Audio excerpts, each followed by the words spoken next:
জন্য মাছ কিনবো। তারপরে চলে গেলাম দেখতেছি কোন মাছটা নেওয়া যায়।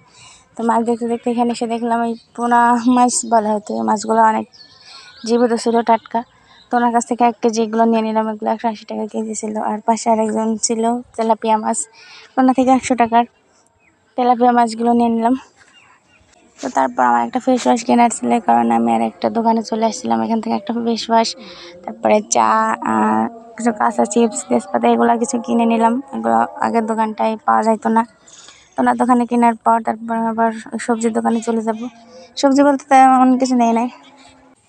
তো এই যে তারপর আমি আবার সবজির দোকানে চলে আসলাম। এখান থেকে চুপ করো সায়ান, চুপ করো, আমি গান খুঁজছি। আমি পেঁয়াজ, রসুন, কাঁচামরিচ, তেল, আটা, চিনি, লবণ, হ্যাঁ আমি সবকিছু কিনেছি না। তারপর কিনে আমি তোমার জন্য কি কিনেছি, ভাজা, মুড়ি, চিপস, জুস, চকলেট। তো সায়নের জন্য সবকিছু কিনে তারপরে চলে আসলাম এখানে। গাড়ির জন্য ওয়েট করছিলাম।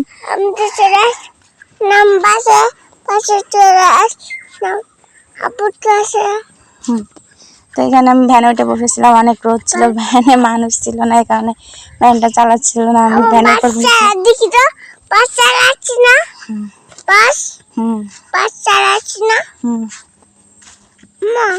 তারপরে চলে আসলাম। এটা আমাদের ব্রিজ অবশ্য একটা পাশে নতুন করে তৈরি করতেছে। এটা অনেকটা পুরাতন হয়ে গেছে, ভেঙে যাওয়ার মতো। তো এখন নতুন করে আরেকটা তৈরি করতেছে। কত বছর লাগবে তা বলা মুশকিল। তো এই তো আমি চলে আসলাম আবার বাড়ির কাছাকাছি। এখান থেকে ভ্যান আর আসে না, কাদা রাস্তা আর একটু দূরে। আমি হেঁটে হেঁটে বাজারগুলো নিয়ে চলে আসলাম বাসায়। তো বাসায় আসার পর সব কিছু ওই যে আমার ছেলে কিনেছে, কি মজা।